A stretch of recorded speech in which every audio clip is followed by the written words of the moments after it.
just how bad were the Reds today?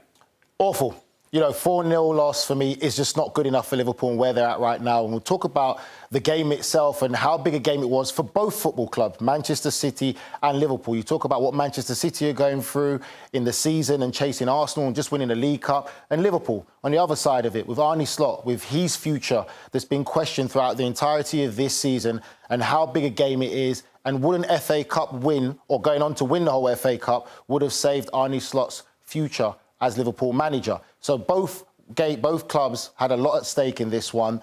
And for Liverpool to lose in the manner of which they did, it's not great. And you'd have to say now Arne Slot is going to be under a tremendous amount of pressure to keep his job as Liverpool manager. A lot of people point at the scoreline, and that was awful, 4-0, as you've said. But they didn't actually start the game too badly, Liverpool. They had the early opportunities. We saw Mo Salah miss that early chance. They didn't take those chances. The minute City scored the first goal, the penalty for Erling Haaland, then mentally they just fell apart. Is the issue for Liverpool at the moment just a mental frailness? I think there's a lot of issues at Liverpool right now. You talk about the mentality standpoint, but Adam, football's 90-plus minutes.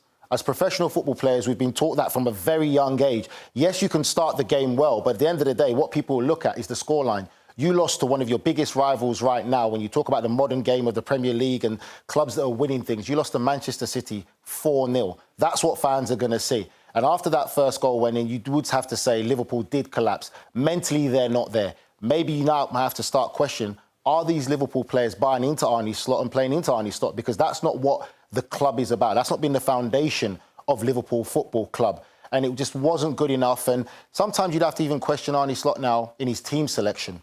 Does he know his strongest team? And when you look at Liverpool recently in their recent run, I still don't think as a manager he knows his strongest team in what to put out depending on the opposition. So I would say just on the performance alone, not just the scoreline, you do start to question now whether these players are really still buying into the manager, which puts him under more pressure.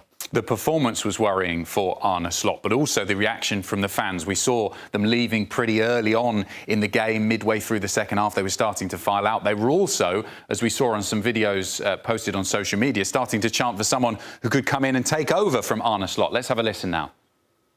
Xabi Alonso,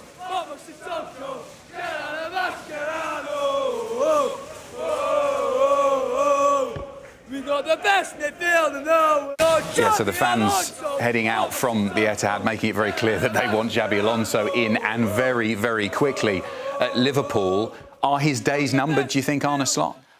I personally feel so. I think for me right now, he's a bit of a dead man walking. It's going to be very, very difficult for him. When you look at the performances, and again, we talk about what's going on at the club at the moment. Mo Salah announces finally he's going to leave at the end of the season.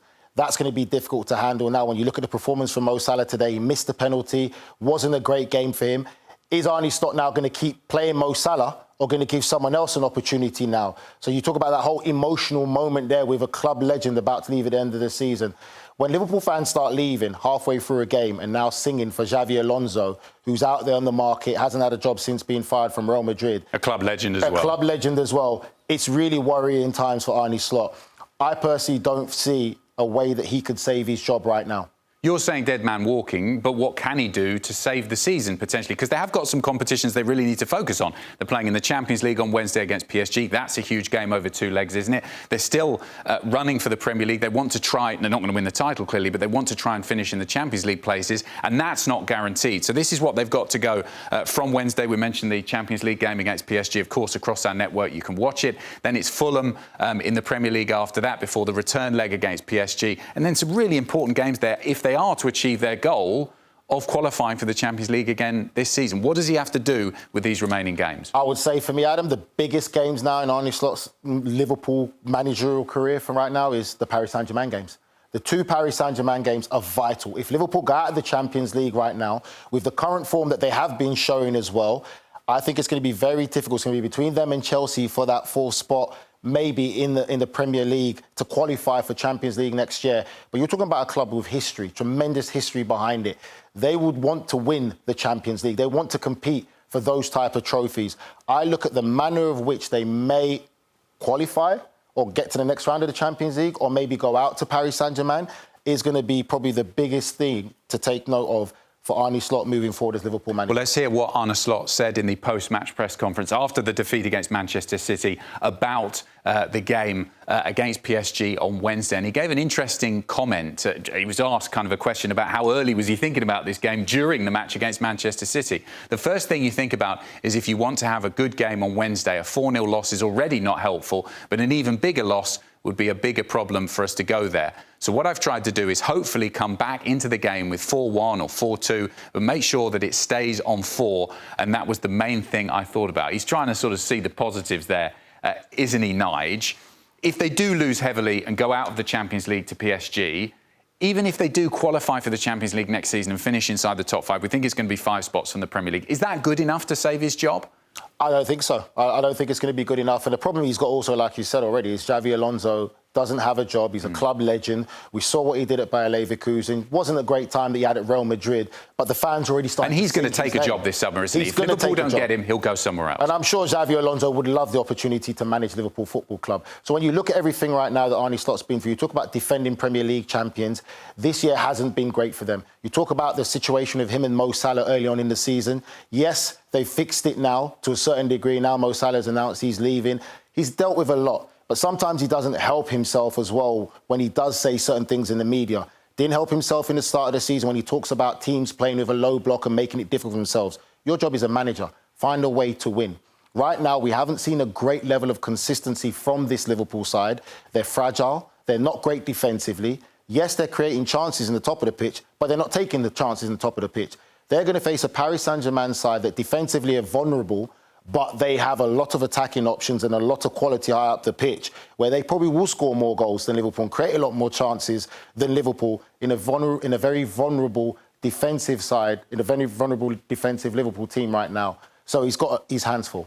I asked you at the top how bad Liverpool were. Let's talk now about how good Manchester City were. Europe at the Carabao Cup final. They achieved what they needed to do, beat Arsenal, won that. And then they followed it up after the international break with a brilliant performance again today, scoring 4 goals. And for me, when I watched this game, this was a completely different Manchester City than we saw earlier on this season. Oh, something is cooking in Manchester City. I tell you, confidence is a hell of a drug. Them winning that League Cup has given them a tremendous amount of confidence. We got to interview Pep Guardiola at the end of the game and Nico O'Reilly, and you could just sense, from just being an ex-player, you can sense the way that a manager speaks and the way a player speaks, that there's something really growing right now. You look at some of these players, and for me, that's something there people need to pay attention to. Semenyo was a fantastic signing. Since he's gone in there, he's had an immediate impact. That's what you want from when you sign players in those January windows. You want immediate impact. Himself and Guehi. And what I'm starting to notice as well is the bromance is brewing between Semenyo and Erling Haaland. And when you look at the goal that Erling Haaland scored with his head today, Cherki to Semenyo, Semenyo knew exactly where to put the ball. It was a brilliant orchestrated goal. The chemistry is starting to brew. The confidence is starting to grow. And I think the turning point for me was that win on the Leagues Cup against Arsenal, who they are currently chasing to win this Premier League title. You mentioned Haaland there. How important is it that they keep him scoring goals like this? He scored a hat-trick today. He was unstoppable, wasn't he? If he stays playing like that and scoring the goals as he is from now until the end of the season, how important is that for City to achieve their goals? It's massive. A goal-scoring Erling Haaland is a happy Erling Haaland. And you see today now that he's starting to smile again. There's less of the frustration where he's not getting the ball where he wants and his teammates don't kind of understand the movement. And I think for me, he's been fantastic. And there you see his record against Liverpool, and it's fantastic numbers. He scored 5 goals in all competitions against one team this season. Yeah, and it's fantastic to see, and that's what you want to see. You talk about one of the best strikers in world football, scoring goals. And again, we talk about the importance of chemistry. And I'm starting to see the chemistry develop to another level with Semenyo. It's kind of like our chemistry right now. It's developing and getting better the more we work together. Just set you up and you smack into the back of the net. And that's the interesting thing about Haaland as well, is the fact that when he's confident, he does let his goals and his feet do the talking. He hasn't really. There was all that criticism of him earlier on this season. Pep getting asked, should Haaland be even in the team? And he's just let his goals do the talking and he's coming back to form just at the right time. If he does stay playing like that, we've been talking about teams potentially winning multiple trophies this season. All of the talk was about Arsenal potentially winning the quadruple. No one was talking about City potentially winning the treble, but they could do that. How likely is it, do you think, that they manage to win the Premier League? They've obviously already won the Carabao Cup, as you said, and then they go on and lift the FA Cup as well. I think it's definitely very realistic for them to win the FA Cup. They've got the quality in the players, and again, the confidence is there. The Premier League title is still in the hands of Arsenal. Arsenal have that in their hands right now, and it's for them, excuse me, to get to the finishing line. That's what they need to do. At the end of the day, yes, Arsenal still play Manchester City. That game can be of massive significance in the running. But as good as City are becoming right now, it's still in the hands of Arsenal to win the Premier League. What does your gut tell you?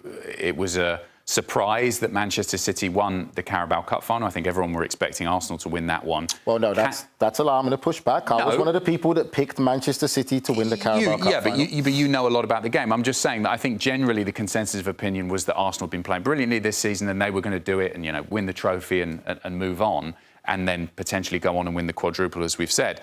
But for City, if they are able to go on and win the treble, it would be a massive upset, and for Arsenal have completely fallen apart, wouldn't they? It would be massive.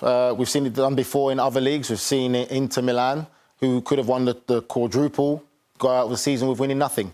I think for City, if they did do that, that man there, Pep Guardiola, would walk away on a high. I think for me, I can't see him walking away unless he wins the Premier League title. And like I said, there's something special going on right now. Players that they've signed are having a massive impact. Rayan Cherki, for me, has been a superstar. And when you look at this run-in right now, we're getting the job done today against Liverpool and their great rivals. They get a week to rest for Chelsea. And we talk about a Chelsea side who are not going to be with Enzo Fernandez, one of their influential players, which should make it even better for Manchester City.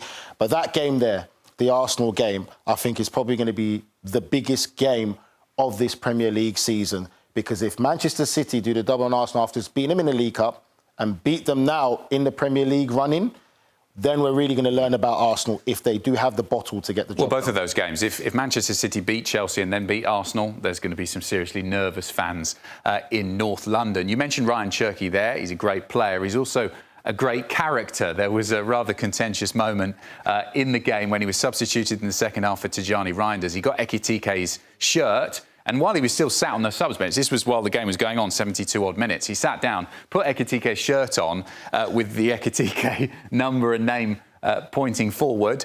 He has since apologised for this, said he probably shouldn't have done it. They are great mates. They play together in the French national side. But he doesn't do very well at keeping himself out of the headlines for this kind of thing, does he? Don't. Stop. Let's do a public service announcement. We need more Rayan Cherkis in this game of football.